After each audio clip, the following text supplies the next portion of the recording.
Guys, how are you all? I hope you all are safe and doing good. Your families are also safe. My name is Swati Solanki and I welcome to Sri Vinayak Convent High Secondary School Daloda. What's up our online classes students, आज हम लोग nutrition in amoeba का topic discuss करेंगे। हम लोगों ने हमारे previous lecture में किस 5 स्टेप देखा था हम लोगों ने स्टडी किया था 5 स्टेप को। किसकी थी 5 स्टेप? वो याद आ रहा है आपको? न्यूट्रिशन इन एनिमल में जो न्यूट्रिशन होता है उसमें हमने 5 स्टेप को डिस्कस किया था। वही सेम 5 स्टेप है ना, वो अमीबा में भी होती है। अमीबा में भी न्यूट्रिशन की वही 5 स्टेप है। चाहे कोई भी ऑर्गेनिज्म हो, चाहे वो मल्टी सेलुलर ऑर्गेनिज्म हो या यूनिसेलुलर ऑर्गेनिज्म हो, वो एक सेल से मिलकर बना हो या बहुत सारी सेल से मिलकर बना हो, उन सभी में डाइजेशन का जो स्टेप होता है वो सेम होता है। न्यूट्रिशन का जो स्टेप होता है बेटा वो सेम होता है। आपको पता है ना 5 स्टेप क्या थी? फर्स्ट स्टेप क्या थी? इंजेक्शन। सेकेंड क्या थी? Digestion. Third absorption. Fourth assimilation और फिफ्थ क्या थी? इजेक्शन। ठीक है, हम लोगों ने एनिमल्स में इन 5 स्टेप को डिस्कस किया था, है ना। आज हम किस में डिस्कस करेंगे? अमीबा में। अमीबा में भी वही स्टेप होगी जिसे हम डिस्कस करेंगे। फर्स्टली हम थोड़ा सा अमीबा का इंट्रो देखते हैं कि अमीबा कैसा ऑर्गेनिज्म होता है। तो अमीबा जो है वो सिंगल सेल से मिलकर बना होता है, ठीक है। और वो क्या करता है? किसको फीड करता है? किसको खाता है? माइक्रोस्कोपिक प्लांट और एनिमल को, जो कि वाटर में फ्लोट करते रहते हैं। उन माइक्रोस्कोपिक छोटे छोटे से प्लांट और एनिमल को अमीबा फीड करता है। इसमें जो मोड ऑफ न्यूट्रिशन होता है अमीबा में वो होलोजोइक होता है। होलोजोइक मीन्स होता है कि वो फूड को इंटेक करेगा, डाइजेस्ट करेगा, उसमें से उसका एसिमिलेशन करेगा, ठीक है। उससे जो भी फूड यूजफुल फूड है वो सारी बॉडी में सप्लाई करेगा और अनडाइजेस्ट फूड को क्या करेगा? वो बॉडी से थ्रोन कर देगा। तो इस तरह का जो न्यूट्रिशन होता है, मोड ऑफ न्यूट्रिशन, उसे क्या कहते हैं? होलोजोइक। ये मल्टी सेलुलर और यूनिसेलुलर दोनों ऑर्गेनिज्म में होता है, सेम होता है। अब जो 5 स्टेप है न्यूट्रिशन की, वही 5 स्टेप सिंगल सेल अमीबा में भी कैरिड होती है। याद है आप लोगों को? अभी हमने रिवाइज किया उन 5 स्टेप को। चलिए 1 बाय 1 हम अमीबा में भी उन 5 स्टेप को डिस्कस करते हैं। फर्स्ट स्टेप क्या होती है? इंजेक्शन। इसमें क्या होता है कि जब कोई फूड पार्टिकल अमीबा के पास में आता है, उसके नियर आता है, ठीक है, तो वो उसको क्या करेगा? इंजेक्ट कर लेगा, ठीक है। उन फूड पार्टिकल्स को वो क्या करेगा? इंजेक्ट कर लेगा। किसके थ्रू? सूडोपोडिया के थ्रू।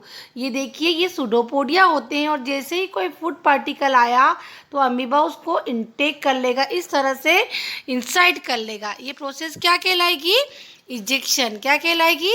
इंजेक्शन कहलाएगी, है ना।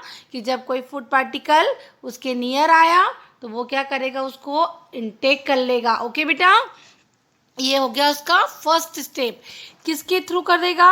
सूडोपोडिया के थ्रू। सूडोपोडिया को फाल्स फूड भी कहा जाता है अमीबा का। ओके, सेकेंड स्टेप अमीबा में होता है डाइजेशन। जो फूड पार्टिकल्स डाइजेस्ट हुए हैं, जो फूड पार्टिकल सूडोपोडिया के थ्रू इनसाइड गए हैं, अब उन्हें फूड वैक्यूल क्या करेगा? डाइजेस्टिव एंजाइम के थ्रू क्या करेगी? डाइजेस्ट करेगी। देखिए ये क्या है? फूड वैक्यूल है। और यहाँ पर जो फूड इनसाइड आया है और यहाँ से डाइजेस्टिव एंजाइम क्या होंगे? सीक्रेट होंगे। और ये डाइजेस्टिव एंजाइम इस फूड पार्टिकल्स को क्या करेंगे? डाइजेस्ट करेंगे। ओके, ये सेकेंड स्टेप है इसका कि फूड वैक्यूल में क्या होगा? डाइजेस्टिव एंजाइम उस फूड को क्या करेंगे? डाइजेस्ट करेंगे। ओके, अब थर्ड स्टेप आता है एब्जॉर्प्शन। फूड वैक्यूम क्या हुआ कि फर्स्ट वाले स्टेप में फूड इनटेक हुआ, सेकंड वाले में फूड को डाइजेस्ट किया। अब थर्ड स्टेप में क्या होगा कि जो फूड प्रेजेंट होता है फूड वैक्यूल में, वो डायरेक्टली डाइजेस्टेड फूड है ना, वो डायरेक्टली क्या होगा? एब्जॉर्ब हो जाएगा। साइटोप्लाज्मा जो होता है ना अमीबा में, उसमें डिफ्यूजन की प्रोसेस के थ्रू वो फूड, डाइजेस्टेड फूड पूरी बॉडी में क्या हो जाएगा बेटा? डिफ्यूज हो जाएगा। पूरी बॉडी में वो फैल जाएगा, एब्जॉर्ब हो जाएगा।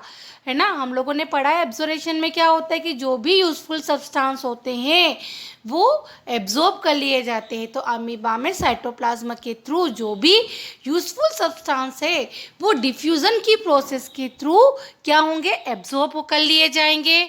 ओके, फोर्थ स्टेप होता है इसका एसिमिलेशन। एसिमिलेशन हम लोगों को पता है ना कि इसमें ब्लड वेसल्स क्या करती है, यूजफुल सब्सटेंस को पूरी बॉडी में सप्लाई कर देती है।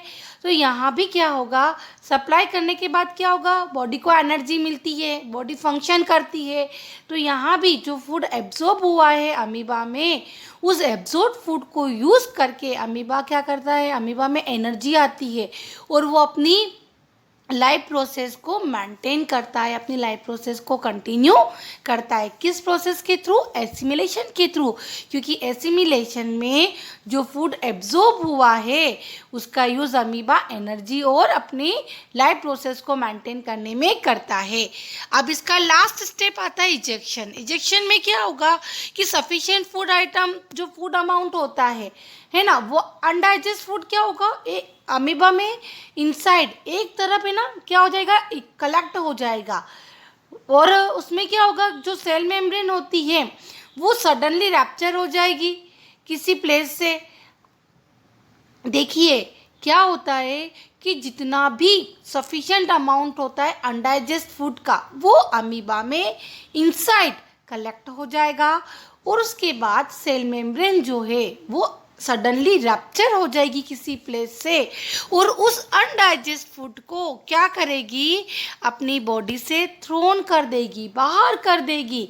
ये प्रोसेस कहलाता है इजेक्शन। क्योंकि जितना भी वेस्ट मटेरियल है वो बॉडी में नहीं रहेगा, वो अमीबा जो है एक सेल के थ्रू रैप्चर होकर उन अनडाइजेस्ट फूड को अपनी बॉडी से थ्रोन कर देता है, बाहर कर देता है। इस तरह से अमीबा में ये 5 स्टेप कंप्लीट होती है न्यूट्रिशंस की। ओके, अब अमीबा क्या है, सिंगल सेल ऑर्गेनिज्म है बेटा, और इसमें जो डाइजेशन होता है ना वो सेल के अंदर ही होता है। तो इस तरह के डाइजेशन को इंटरसेल्यूलर डाइजेशन कहा जाता है। अमीबा में किस टाइप का डाइजेशन होता है, इंटरसेल्यूलर डाइजेशन होता है। क्यों होता है, क्योंकि ये सेल के इनसाइड होता है ना बेटा। समझ में आया आपको। 5 स्टेप जो ह्यूमन में है, एनिमल्स में है, सेम है वो किस में होती है, अमीबा में होती है।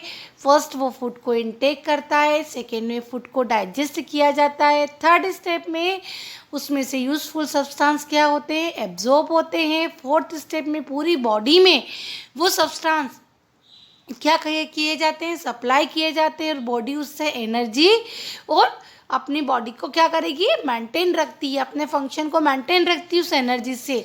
और लास्ट स्टेप में जो भी अनडाइजेस्ट फूड होता है, जो अनवांटेड फूड होता है, उसे बॉडी से थ्रोन कर दिया जाता है। ओके, आई होप आपको इस प्रोसेस अच्छे से समझ में आया होगा। हैव अ नाइस डे बेटा।